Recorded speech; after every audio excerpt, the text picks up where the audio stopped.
en charge thérapeutique initiale. Définition. C'est aussi un état de choc. Donc c'est la même définition des états de choc commune à tous les états de choc. On ne va pas se répéter. Les différents types de chocs, c'est juste comme ça à titre de rappel. Nous avons deux grands types de chocs. Choc quantitatif, on les a vus, c'est par baisse d'apport tissulaire en oxygène. C'est le bas débit, choc hypovolimique, choc cardiogénique, là, les chocs quantitatifs. Et puis les chocs distributifs. Là, c'est par dérégulation des débits tissulaires locaux, c'est-à-dire il y a un défaut d'apport tissulaire en oxygène. Que ce soit les exemples, c'est les chocs septiques, qu'on va voir tout à l'heure, les chocs anaphylactiques, ou bien on peut avoir aussi un choc distributif par mauvaise utilisation de l'oxygène en cas de mauvaise utilisation de l'oxygène, en cas de cytopathie, c'est-à-dire une atteinte cellulaire, une atteinte de la cellule au niveau donc de mitochondriel. Dans tous les cas, le dénominateur commun, c'est donc un défaut d'apport en oxygène au tissu par dérégulation des débits. Il y a un défaut d'extraction tissulaire en oxygène. Alors on va prendre le choc distributif donc type de description, le choc septique. La définition donc des états septiques. Alors le choc septique en fait c'est un continuum. Avant qu'on arrive au choc septique, tout a commencé par une infection. Et puis cette infection va avoir des conséquences systémiques.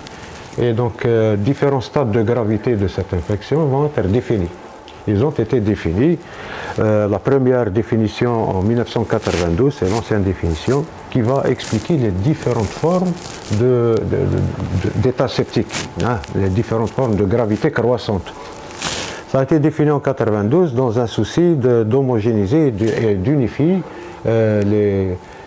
déjà la terminologie, pour que les médecins parlent le même langage, pour décrire la même situation, et surtout pour la recherche. Pour la recherche clinique, pour pouvoir comparer les résultats de recherche, il faut qu'on parle le même langage. Comme ça, on peut comparer les résultats. Donc, ils ont vu la nécessité de définir les différents états. Voilà donc l'ancienne définition que vous connaissez, qui a été faite en 1992 par les deux sociétés, la Société européenne et américaine de réanimation. Ils ont défini l'infection.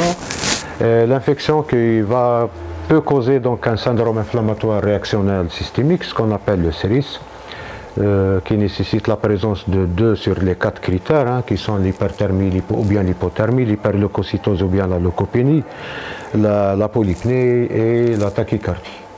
La présence de 2 de ces critères définit un syndrome inflammatoire systémique. Ce syndrome inflammatoire systémique, c'est-à-dire c'est une inflammation générale qui est causée par l'infection. Maintenant, entre parenthèses, il n'est pas spécifique à l'infection. On peut avoir un syndrome inflammatoire systémique secondaire à une pathologie, à une affection non infectieuse, comme par exemple une brûlure, pancréatite, etc. Ça donne le même tableau, un syndrome inflammatoire. Ici, quand le syndrome inflammatoire est secondaire et fait suite à une infection qui est prouvée, ou bien de forte présomption, on parlera de sepsis. Donc le sepsis, le mot sepsis désigne un syndrome inflammatoire secondaire à une infection. Là, on parle de sepsis. En bas, on progresse, un continuum. Là, on progresse sepsis et puis on progresse par un degré de gravité supérieur, on parle de sepsis sévère. Sepsis sévère, c'est un sepsis, c'est-à-dire c'est une réaction inflammatoire secondaire à une infection avec une défaillance d'organes, au moins une défaillance d'organes. Ça peut être rénal, ça peut être... Voilà, une défaillance d'organes ou bien des signes d'hypoperfusion. Les signes d'hypoperfusion, comment on les atteste? C'est un taux de lactate élevé.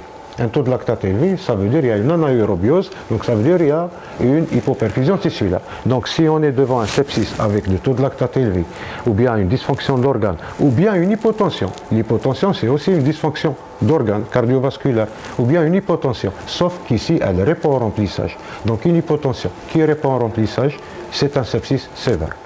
On progresse, le choc septique, c'est un sepsis, donc la même chose, avec une hypotension, mais ici, elle ne répond pas au remplissage, elle est réfractaire au remplissage. Ou bien, elle nécessite pour son maintien l'usage de la prescription de catécholamine. Ici, on est dans le choc septique. Bien entendu, le choc septique, il y a aussi des défaillances d'organes, un ou plusieurs organes qui sont touchés. Ça, c'était l'ancienne définition. Alors, il y a eu beaucoup d'inconvénients de cette définition parce que déjà le CIRS qui n'est pas spécifique à l'infection, et donc il y a eu beaucoup d'erreurs. Donc il y a eu d'autres recommandations qui vont essayer un petit peu d'améliorer cette ancienne définition. La définition révisée de 2003, qu'est-ce qu'ils ont fait? C'est pratiquement la même définition qu'avant, sauf qu'ils ont étoffé. Hein. Par exemple, les critères de CIRS ont été élargis à d'autres paramètres. Les critères de dysfonction d'organes, du sepsis sévère ou bien du choc septique ont été élargis à plusieurs autres organes. Donc c'est un peu la même définition, sauf qu'elle contient beaucoup de critères et c'est pas vraiment pratique hein, pour utiliser ça pour la pratique quotidienne. Ça pourrait être utilisé beaucoup plus dans un cadre de recherche.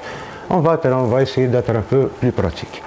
Et pour être plus dans un souci pratique, en 2016, il revoit carrément toute cette définition et c'est la nouvelle définition qui est d'actualité maintenant. Elle est plus pratique. Et là, voilà la nouvelle définition. On oublie le CIRS et on oublie le sepsis sévère. Voilà, le CIRS, sepsis sévère, on n'en parle plus. Qu'est-ce qu'il reste? Il reste le sepsis et le choc septique. Pour être pratique, on parlera de sepsis et de choc septique. C'est très facile. Alors, le sepsis, c'est quoi? C'est une dysfonction d'organes. Alors que tout à l'heure, on a dit que le sepsis, ce n'était pas une dysfonction. La dysfonction, c'est quand il est sévère. Là, ils ont enlevé le mot sévère. Le sepsis, c'est une dysfonction d'organes secondaire à une réponse inappropriée de l'hôte envers une infection. C'est-à-dire il y a une infection avec une réaction inflammatoire importante qui a provoqué une dysfonction d'organes. Et donc, on l'appellera dorénavant sepsis. On ne parle ni sepsis sévère, ni on parlera de sepsis. Voilà. Maintenant, comment, donc sepsis, souvenez-vous, c'est écrit en rouge, c'est égal dysfonction d'organes, secondaire à une infection. Comment poser le diagnostic de la dysfonction d'organes? On dit comme ça dysfonction d'organes. Il faut le prouver. Pour le prouver, nous avons un score, c'est le score SOFA. Le SOFA, c'est un score de dysfonction d'organes, il est là.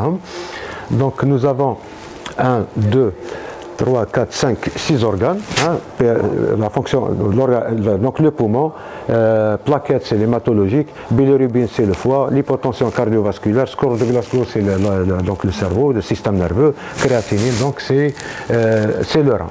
Et en fonction de l'atteinte de ces paramètres, vous avez donc les différentes perturbations biologiques. En fonction de ces paramètres, de la normale c'est 0 points, et puis petite atteinte dysfonction 1 point, un peu plus grave c'est 2 points, 3 points, et le stade de défaillance globale c'est le 4 points. Donc si on est en présence d'un SOFA supérieur ou égal à 2, égal à 2. Voilà. Ici, 2 points. C'est-à-dire, si on peut avoir 2 organes touchés, 1 point, c'est 2. Sinon, un seul organe. Donc, supérieur ou égal à 2, on pose le diagnostic de sepsis. Donc, on va dire, le sepsis, c'est une dysfonction, c'est un score de SOFA supérieur ou égal à 2. C'est quoi ce score SOFA ou bien c'est quoi ce sepsis? Il a été fait initialement, c'était une étude. Ils ont fait une étude, donc ils ont pris des malades qui avaient plus de 2 points du SOFA avec une infection. Ils les ont suivis, ils ont vu le taux de mortalité. Le taux de mortalité était très important, était supérieur à le risque de mortalité était de 10%. Et donc cette nouvelle définition, elle définit des patients à risque. Réellement, elle définit des patients à risque de décéder plus qu'elle ne définit le sepsis lui-même. Donc elle définit des patients à risque. On a une infection, on a une dysfonction d'organes, on a donc supérieur ou égal à 2, égal patient à risque. Ça veut dire conduite pratique particulière. En réanimation, traitement, on va le voir tout à l'heure. Voilà. Ça c'était le sepsis. Maintenant, un stade plus grave, le choc septique. Le choc septique c'est quoi? C'est un sepsis, donc c'est la même chose que tout à l'heure, qui nécessite l'utilisation de vasopresseurs. C'est un peu comme l'ancienne définition. Pour maintenir une pression moyenne supérieure à 65, on a besoin de vasopresseurs. C'est comme si qui n'a pas répondu au remplissage, on a eu recours au vasopresseur. Ça c'est le deuxième critère. Des signes d'hypoperfusion, donc lactate supérieur à 2 millimoles, puisque c'est un état de choc, et malgré la correction d'une hypovolémie. Donc ça veut dire malgré qu'on a corrigé donc l'hypovolémie. Ces 4 critères, tous les critères définissent le choc septique. Sepsis nécessite des vasopresseurs, on a malgré remplissage et des lactates supérieurs à 2 millimoles par litre. Là, on est devant un choc septique. Oui, mais aux urgences, c'est pas facile d'aller voir tout ça, tout le tableau pour calculer le SOFA. Ben, la solution a été trouvée par le panel d'experts. Ils ont fait ce qu'on appelle le quick SOFA. Hein. C'est comme le fast-food. Le quick SOFA, c'est-à-dire le SOFA rapide. Il est destiné donc à poser le diagnostic de sepsis en dehors des services de réanimation, des services des urgences particulièrement. C'est quoi le quick SOFA? C'est le SOFA, c'est le score de dysfonction d'organes, mais très simplifié, très pratique. Ils ont retenu uniquement 3 critères. Parmi tous les tableaux avec, ils ont retenu 3 critères. Critères du quick SOFA en dehors de la réanimation. Donc cardiovasculaire, c'est la pression artérielle systolique inférieure ou égale à 100 mm mercure. La fonction respiratoire, on a pris uniquement la fréquence respiratoire, une polypnée supérieure ou égale à 22. Et le système nerveux central, donc une altération de l'état de conscience, un Glasgow inférieur à 13. Si vous avez au moins deux de ces critères, vous êtes donc en présence d'un sepsis. Voilà, ça c'est-à-dire en présence d'un sepsis à condition que le malade ait une infection ou bien une infection soit confirmée ou bien de forte présomption. Vous n'allez pas appliquer ça, tous les malades qui sont comme ça, c'est un sepsis. Non, il faut qu'il y ait une infection avec au moins 2 de ces critères, on est dans le sepsis. Puisqu'on est dans le sepsis, ce patient va nécessiter donc une prise en charge particulière. L'épidémio, bon, on va passer. Hein, les diagnostics, les foyers infectieux les plus fréquemment en cause de choc septique, ce sont donc les poumons, l'abdomen, le système urinaire, la peau et les infections sur cathéter. La majorité des chocs septiques, plus de 1 cas sur 3 sont diagnostiqués en réanimation. Pour vous dire que les chocs septiques d'origine nosocomiale sont très fréquents aussi. Les germes responsables, vous le savez, c'est surtout des bacilles gram négatifs, aussi bien nosocomiales que communautaires, qui sont responsables de 62%. Viennent les coccigram positifs comme les pneumocoques, streptocoques, etc., donc 46%. Les champignons à ne pas négliger, surtout le candida, donc 15%, surtout les patients hospitalisés, les malades immunodéprimés, donc 15%, et les anaérobies, 4,5%. En fait, les anaérobies, 4,5%, ça ne reflète pas réellement la réalité parce que c'est très très difficile de poser le diagnostic microbiologique d'un germe anaérobie pour des conditions draconiennes. Les facteurs de risque de développer un sepsis, l'homme plus que la femme, le sujet âgé, la présence de comorbidité. La mortalité, elle est importante, 15 à 30% pour le sepsis. Le choc septique, elle reste toujours, elle avoisine les 40%, mais pour certaines études, elle se situerait entre 30 et 40%. C'est quand même une mortalité qui reste importante malgré les progrès de la prise en charge. Alors, les autres facteurs pronostiques, l'âge, l'immunodépression, les défaillances d'organes. Voilà. Un mot sur la physiopathie.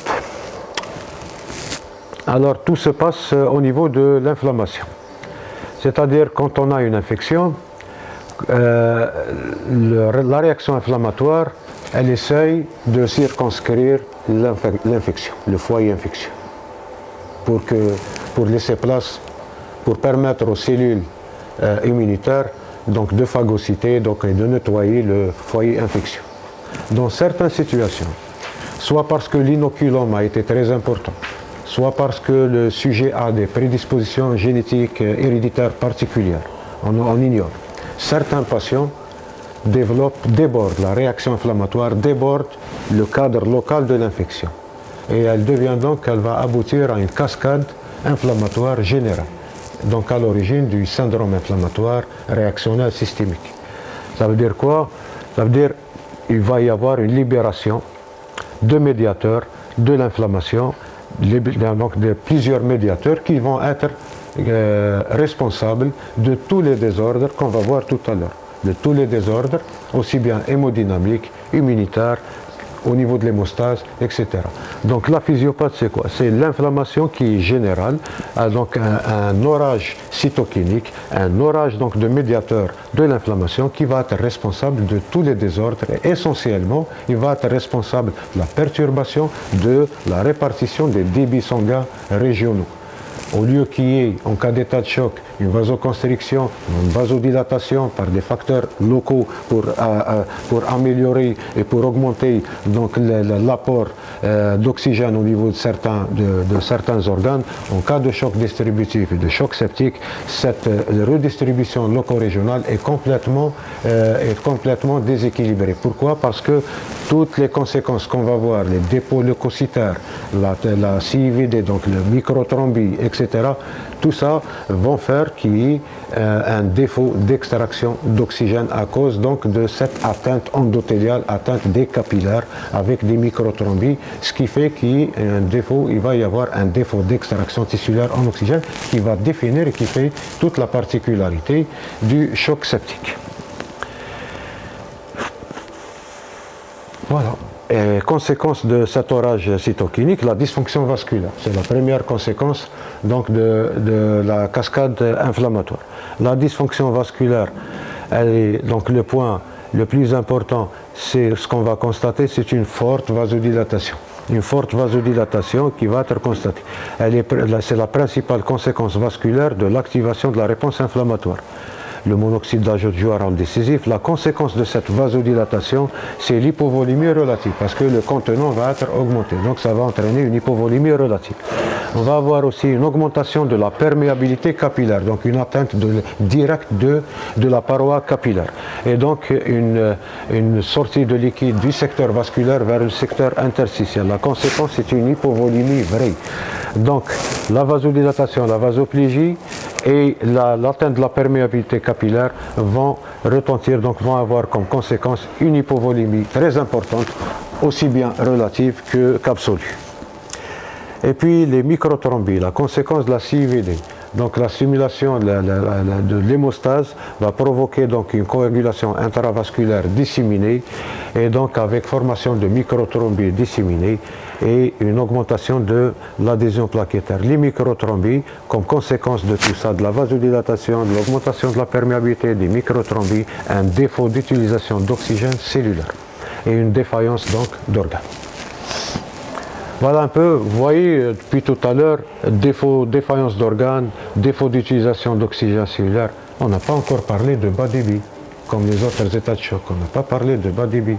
Au contraire, quand on va remplir, il y a un état hyperkinétique, au contraire. Donc ici, l'état de choc, ça n'est pas au début, au moins au début du processus, ça n'est pas une insuffisance circulatoire. Certes, elle va apparaître secondairement suite à l'hypovolémie, suite à l'atteinte myocardique. Mais initialement, et le plus important dans tout ça, c'est que l'état de choc qui est défini par un défaut d'apport d'oxygène, ici l'état de choc s'explique essentiellement au début par un défaut d'utilisation d'oxygène par la cellule, qui va aboutir donc à la défaillance d'organes. La dysfonction myocardique en cas de choc septique, oui, elle est même précoce. Donc on a vu il y a une hypovolémie absolue et relative. Donc c'est un choc hypovolémique aussi, le choc septique, mais en même temps c'est un choc cardiogénique. En fait, le choc septique regroupe l'ensemble des différents types de chocs. Il est hypovolémique, on a vu pourquoi. Il est aussi myocardique, pourquoi? Parce que les cytokines, surtout le TNF et l'interleukine, donc les médiateurs de l'inflammation, ont une action directe sur la fibre myocardique. Ils ont une action inotrope négative. Donc ils vont entraîner une dysfonction, aussi bien systolique que diastolique, surtout systolique, en cours de la phase précoce du choc septique. Donc il y a une atteinte myocardique précoce.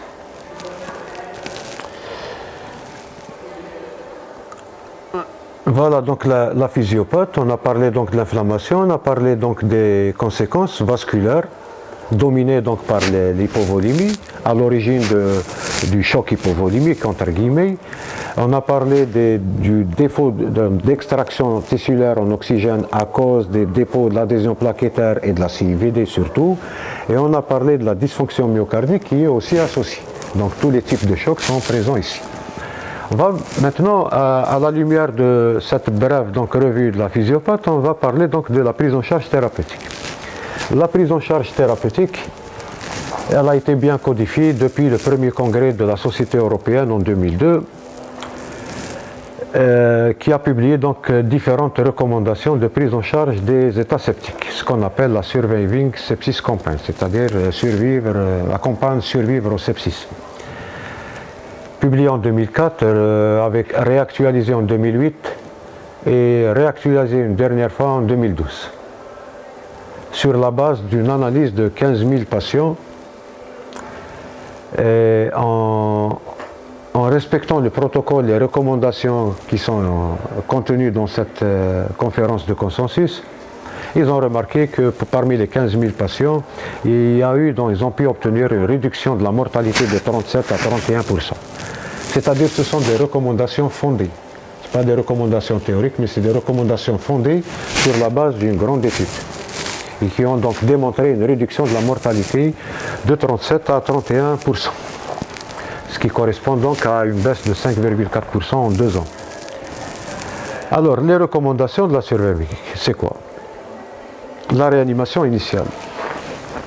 On est devant un patient qui soit avec sepsis ou bien choc septique. Dans les deux cas, la réanimation initiale va consister en un remplissage vasculaire. Et ça va se faire la première heure. Entre la réception du patient à la première heure, on doit corriger donc l'hypovolémie. On sait qu'elle est importante parce qu'elle est secondaire à la vasoplégie, elle est secondaire à la fuite, donc elle est absolue, elle est relative. Remplissage vasculaire. Il est initié quand on a une hypotension ou bien quand on a des signes d'hypoperfusion comme des lactates, etc. Qu'est-ce qu'on va donner? On va donner donc des solutés cristalloïdes, sérum salé, 30 ml par kilo en 30 minutes. On peut répéter l'expansion volumique tant que la pression artérielle et la diurèse s'améliorent. Et bien sûr, en l'absence de signes de surcharge, donc d'intolérance. Ça, c'est la première mesure à faire. Prise d'un bon abord, 2 abords veineux, bien solides, commencer par remplir le patient. Et puis, quand est-ce qu'on va rajouter de la noradrénaline? La noradrénaline, vous voyez, on l'introduit entre 0 et 6 heures. Initialement, c'est le remplissage. Quand est-ce qu'on introduit la noradrénaline? Soit en cas d'échec de l'expansion, c'est-à-dire l'échec de l'expansion volumique. On a donné les 30 ml, mais la pression artérielle reste toujours basse. On va se poser la question. On a rempli convenablement, mais la pression artérielle reste toujours basse. Qu'est-ce qui se passe? Probablement parce qu'il y a une forte vasoplégie. Et s'il y a une forte vasoplégie, même si tu remplis, le récipient est trop grand. Donc il vaut mieux fermer le lit.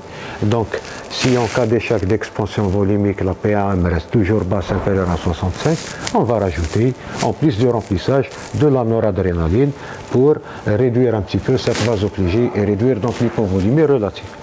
Ou bien on peut avoir recours à la noradrénaline en parallèle avec l'expansion volumique. C'est comme le choc hémorragique, la même chose. Quand la PS est trop basse, elle est trop basse, il y a un risque de désamorçage. La PS inférieure à 70 mm de mercure, on commence le remplissage et la noradrénaline en même temps. Quels sont nos objectifs? L'objectif du remplissage et l'objectif du traitement vasopresseur. Il faut avoir normalisé la volémie, c'est-à-dire corriger l'hypovolémie. Pour ce faire, il faut atteindre une PVC entre 8 et 12 mm de mercure. Normaliser, avoir une pression artérielle moyenne supérieure à 65 mm. 65 mm, elle est suffisante pour assurer une bonne perfusion des organes. Et un débit urinaire, une reprise de la diurèse supérieure à 0,5 ml par kilo par heure.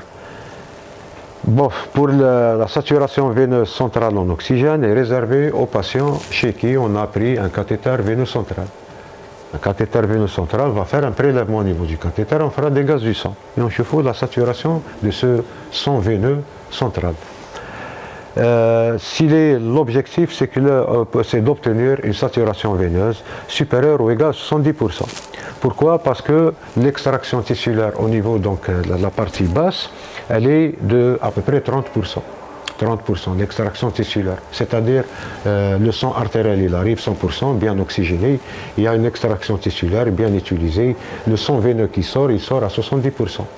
Donc voilà, si on a une saturation correcte supérieure ou égale à 70%, ça veut dire qu'il y a une bonne extraction, ça veut dire qu'il n'y a plus, donc que les objectifs sont atteints. Donc il n'y a plus d'hypoperfusion tissulaire. Maintenant, si on a une saturation veineuse inférieure à 70%, inférieur à 70%, là on est en plein, il y a toujours une hypoperfusion. Parce qu'en cas d'hypoperfusion, l'organisme, qu'est-ce qu'il fait? Il augmente la capacité d'extraction. Donc l'objectif, c'est d'obtenir une SVO2 supérieure ou égale à 70%. Voilà les objectifs du remplissage et du traitement vasopresseur. On continue les recommandations. Ça c'était initial, hein, c'est de 0 à 6 heures, hein, les deux. On devrait avoir donc corrigé et la volémie et la pression artérielle en l'espace de 6 heures. Le timing est très important. Si on veut sauver le patient, le timing est très important et respecter les délais est très important. Donc démarrer un remplissage tardif, introduire des vasopresseurs tardivement, ça compromet le pronostic du patient. C'est pour ça qu'entre parenthèses, on insiste sur le délai. La prise en charge au début, c'est le remplissage. De 0 à 6 heures, toujours dans les 6 premières heures, les vasopresseurs, c'est-à-dire qu'on est censé corriger la volémie et la pression artérielle au maximum 6 heures de temps. Par contre, le débit cardiaque, on n'est pas obligé on peut ne pas le corriger avec le simple remplissage et les vasopresseurs. Par contre, la pression artérielle et la volémie, on est censé les corriger. Maintenant, troisième cas de figure, quand est-ce qu'on va transfuser? Est-ce qu'on va transfuser déjà? Vous voyez, de 0 à 24 heures. L'indication. Oui, on peut transfuser, mais pas pour des indications hématologiques, pas pour comme un choc hémorragique. On va transfuser dans un but d'améliorer le transport artériel en oxygène. Parce que le transport artériel dépend du débit cardiaque, c'est-à-dire de la volémie, de la pression. On les a déjà réglés, c'est bon. Maintenant, le transport artériel dépend aussi du taux d'hémoglobine. Si le malade est anémique, ça ne sert à rien d'avoir un bon débit, une bonne pression. L'hémoglobine, le transporteur, fait défaut. Donc, on va transfuser des globules rouges quand il y a des persistances des signes d'hypoperfusion tissulaire, donc c'est-à-dire persistance donc de la souffrance tissulaire, donc que ce soit un taux de lactate qui reste élevé ou bien une saturation veineuse qui est inférieure à 70%, on l'a dit tout à l'heure, malgré, vous avez vu, malgré une PVC correcte, c'est-à-dire une volémie correcte, une PAM qui est déjà corrigée et il persiste des signes d'hypoperfusion. Vous allez me dire, on a corrigé la pression, on a corrigé la volémie et ça persiste. Oui, ça persiste parce que probablement le malade a une anémie importante. Et donc, si on a corrigé la volémie, on a obtenu une bonne PAM et que le taux d'hémoglobine est inférieur à 7 grammes par décilitre, il faut transfuser le patient. Transfuser dans un but hémodynamique ici, d'améliorer le transport artériel en oxygène. L'objectif, c'est d'avoir un taux d'hémoglobine entre 7 et 9. On progresse. Maintenant, on a fait tout ça et on a transfusé. Malgré ça, il y a toujours des signes d'hypoperfusion. Un PVC correct, PAM correct, taux d'hémoglobine correct, et on a toujours un taux de lactate qui n'est pas bien, qui est élevé, ou bien on a toujours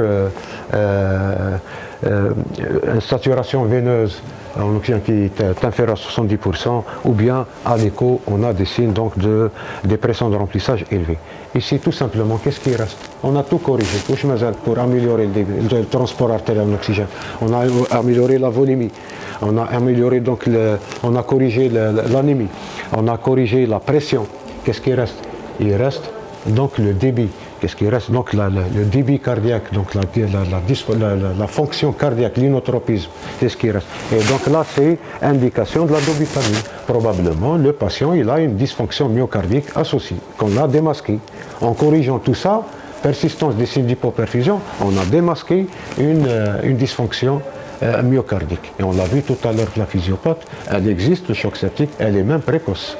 Contrairement à ce qu'on disait avant, le choc septique passait par deux phases, phase hyperkinétique avec un débit élevé, ou bien de la phase terminale, c'est la phase hypokinétique. En réalité, les deux phases sont intriquées, voire même inversées, voire ils coexistent. Donc la dysfonction myocardique, elle est précoce. Et on va donc instaurer et perfuser donc de la dobutamine de 5 à 20 microgrammes par kilo par minute. Toujours en poursuivant des objectifs. Si malgré tout ça, on a tout corrigé, malgré tout ça, le patient, les 24 premières heures, il reste toujours la vasoplégie qui persiste, signes d'hypoperfusion qui persistent, etc. Malgré qu'on a donné une quantité suffisante de liquide, on a donné des vasopresseurs, on a transfusé. Quatrième étape, on a donné donc de la dobutamine, mais malgré ça, ça ne donne pas. Il n'y a pas de bon résultat. Eh bien, tout simplement parce que les catécholamines que vous avez données n'agissent pas. Pourquoi est-ce qu'ils n'agissent pas? Parce qu'il y a une désensibilisation, parce que le sujet, il est probablement une insuffisance surrénale. C'est un état de choc. Il a une dysfonction, comme tous les autres organes. Donc, il peut avoir une dysfonction, et c'est très fréquent. Les chocs réfractaires, qui ne répondent pas donc, aux catécholamines.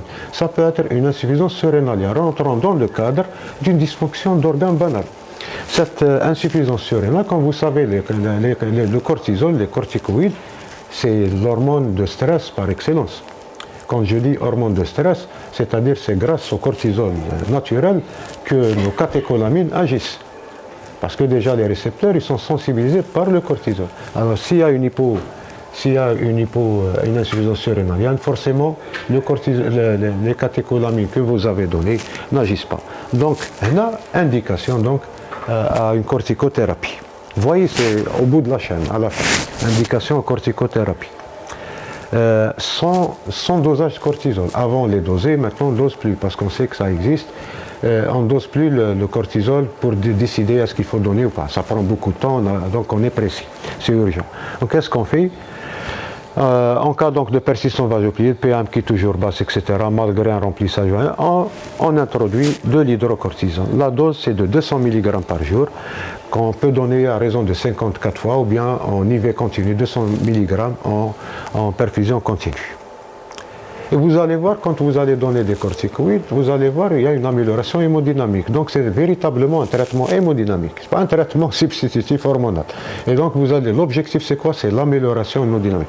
La tension artérielle qui commence à grimper, et donc le besoin en catécholamine qui va réduire. Et vous serez obligé donc de réduire les doses de catécholamine. Ça veut dire que vous avez, il y a un succès, donc il y avait réellement une indication corticoïde.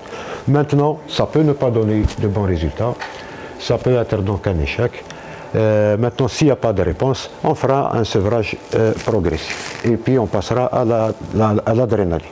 Voilà un peu le traitement des 24 premières heures, le traitement hémodynamique, la prise en charge hémodynamique des 24 premières heures. Elle est bien codifiée. Remplissage, vasopresseur, transfusion, d'obutamine, donc de drogue inotropositive, et à la fin, s'il n'y a pas de résultat, s'il n'y a pas de réponse, corticoïde. Tout ça, ça devrait être fait en 24 heures. Maximum 24 heures. Alors que pour les deux premiers, le remplissage et les vasopresseurs, c'est les 6 premières heures. Le reste, c'est jusqu'à 24 heures. J'insiste sur le timing. Voilà, les autres, on va passer rapidement, les autres modalités de la prise en charge, qui sont aussi importantes, c'est le diagnostic. Comment, pour confirmer le diagnostic, il faut faire au moins 2 hémocultures. 2 hémocultures, une par ponction percutanée, une à travers chaque accès vasculaire présent. Et puis, le cas échéant, en fonction des cas, on fera des cultures d'autres sites selon les cas. Et on peut s'aider aussi de l'imagerie, tomodensitométrie, ultrason, donc échographie, pour poser le diagnostic d'un abcès profond ou autre. Ça, c'était le diagnostic. Ça devrait être fait donc à la réception, à la première heure. Donc 2 hémocultures systématiquement. L'antibiothérapie probabiliste, qui doit être instituée dans l'heure qui suit le diagnostic de sepsis grave ou de choc septique. Sepsis ou bien choc septique. Donc elle devrait être instituée dans l'heure pour espérer avoir donc un meilleur pronostic.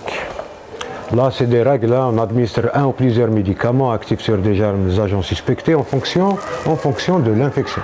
En fonction du site, on va décider de quel antibiotique on va donner. Pas des sites présumés de l'infection, on décidera de quel antibiotique donner. Et on va réévaluer cette antibiothérapie quotidiennement, et puis on attendra le résultat des bactériologiques pour voir s'il faut faire une désescalade, s'il faut changer d'antibiotique ou non. Ce qu'il faut retenir, le message fort, c'est antibiothérapie probabiliste précoce à première heure. Contrôle du foyer infectieux qui devrait être fait dans les 6 premières heures, c'est-à-dire rechercher un éventuel foyer infectieux accessible à un drainage ou bien un traitement chirurgical. Bien sûr, on retirera des cathéters veineux suspects d'infection ou bien d'autres voies veineuses qui ont été qui sont suspects donc d'être la source de l'infection. Ça, c'est ce qu'on appelle le contrôle du foyer infectieux. Parce qu'il est illusoire de commencer un traitement antibiotique s'il y a un foyer qu'il faut drainer. Si on ne draine pas, ça ne sert à rien du tout. Ce sont donc des recommandations générales qui n'ont rien qui sont pas spécifiques au choc septique. Transfusion de globules rouges, on l'a vu, c'est le traitement hémodynamique. Transfusion de PFC, transfusion de plaquettes qui obéissent aux mêmes règles que le choc hémorragique. Une sédation analgésique, curarisation, oui, en cas de ventilation mécanique avec défaillance respiratoire, on l'a dit, ça permet donc de mettre au repos la musculature, etc. Surtout s'il y a un SDRA associé, comme complication du sepsis. Il y a indication d'une ventilation avec sédation analgésie. Une ventilation mécanique en cas de défaillance ventilatoire induite par le sepsis. Oui, parce que le choc septique lui-même peut se compliquer d'un syndrome de détresse respiratoire qui va nécessiter donc en lui-même une prise en charge ventilatoire particulière. Contrôle de la glycémie, oui, maintenir une glycémie correcte par l'usage de l'insuline parce que c'est un état de stress important. Les patients font fréquemment une hyperglycémie de stress. Et concernant le choc septique, cette hyperglycémie de stress a été rendue responsable d'une augmentation de la mortalité. Donc elle a un rôle pronostique. C'est pour ça que c'est indiqué, donc c'est recommandé de contrôler la glycémie en cas d'hyperglycémie en dehors de tout diabète, dans le cadre du choc septique. L'épuration extra-rénale en cas d'insuffisance rénale, on préférera l'épuration extra-rénale continue par la méthode de l'hémofiltration pour sa meilleure stabilité hémodynamique. Et traitement par bicarbonate, malgré qu'il y a une acidose, il ne faut pas l'utiliser sauf si le pH est supérieur à 7,15. L'acidose est bénéfique, mais bon, quand elle est trop sévère, on peut corriger, mais partiellement. Prophylaxie de la maladie thromboembolique veineuse. Toute cette prise en charge n'a rien de spécifique du choc septique. Prophylaxie de l'ulcère de stress, optimisation de l'oxygénation.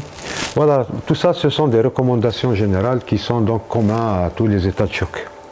On va retenir, nous, la prise en charge initiale hémodynamique, qui est la plus importante, qui est particulière au choc septique. Voilà. En conclusion, le choc septique est une urgence médico-chirurgicale responsable d'une mortalité de l'ordre de 40% en réa. Sa prise en charge repose sur l'antibiothérapie, l'éviction du foyer infectieux et la normalisation des variables hémodynamiques par l'emploi judicieux du remplissage vasculaire et de la noradrénaline et les autres. On continue. Donc vous voyez, la prise en charge plus importante, c'est l'antibiothérapie, au même titre que la prise en charge hémodynamique. L'antibiothérapie précoce, premières heures, la correction hémodynamique, les 6 premières heures, et l'éviction du foyer infectieux, les 6 premières heures. C'est tout ça qui conditionne le pronostic. La précocité de cette prise en charge est une condition impérative à la survie des patients. Les traitements complémentaires restent à ce jour d'utilité restreinte, ce qu'on a vu tout à l'heure. Voilà, je vous remercie.